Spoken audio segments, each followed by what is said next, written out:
What's good, guys? So today is day 48 of 0 to 1 million in 365 days. So today is pretty good day.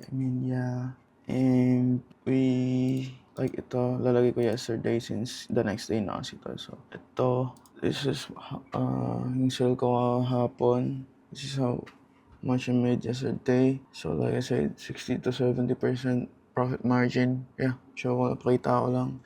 So yeah, boom. So yeah, yan, yesterday. Gonna hit refresh real quick. Boom, as you guys can see, 1K. So pag clinic ko to, boom, 1.3. So I don't know how much is that in peso, but I'm gonna convert it anyway mamaya pag-upload ko ng video na to. And yeah, pretty much sobrang busy. Maraming actually medyo stress ngayon kasi maraming complaints sa customer service. So ako rin yung nag-handle ng customer service. I feel like naubos yung oras ko, ako handle nun. So siguro mag-hire na lang rin ako in the future pagka okay na tong brand na to na ginagrow ko, hopefully.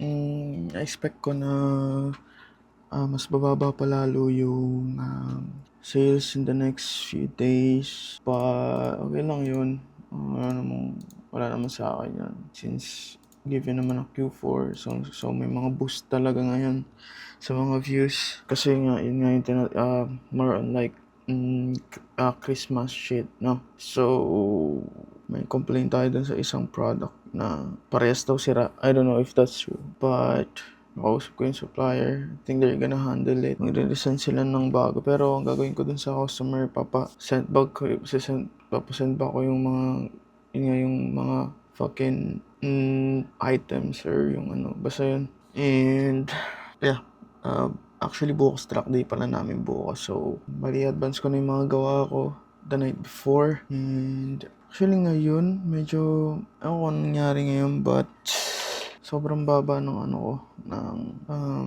ng mga fucking ads ko ngayon, baba ng mga fucking views and shit.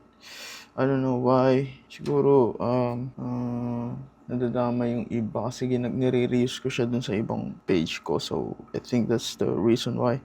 And yeah, so yun lang muna. Ito anong nangyari dito. So tuloy-tuloy lang. And expect na natin na in the next few days bababa yung sales. If hindi bumaba, that's fine. Kasi target ko lang naman is like $500 a day, like $500 a day in revenue. So that would be like 29K. So half nun yung sa akin. So I would say fucking 30K or some shit. 15K or 14K or some shit, no? Which is not bad considering na upo lang ako and yun nga, upo lang ako. So meron akong YouTube channel na like 2K subs. So I'm probably going to maximize this fucking channel as well. So let's see if that works out. Hopefully. Sana. So, yun lang muna. Quick update kasi sobrang busy ko, may gagawin pa ako actually. Siguro basta may gagawin pa ako, madami pa. Like, it's crazy. Fucked up na naman yung sleeping schedule ko. I don't know if magigising ako bukas sa track day. I don't know, bahala na. But, baka late na ako pumunta or what. And then sana nga, hindi umulan bukas kamo. Para makapaglaro ng maayos.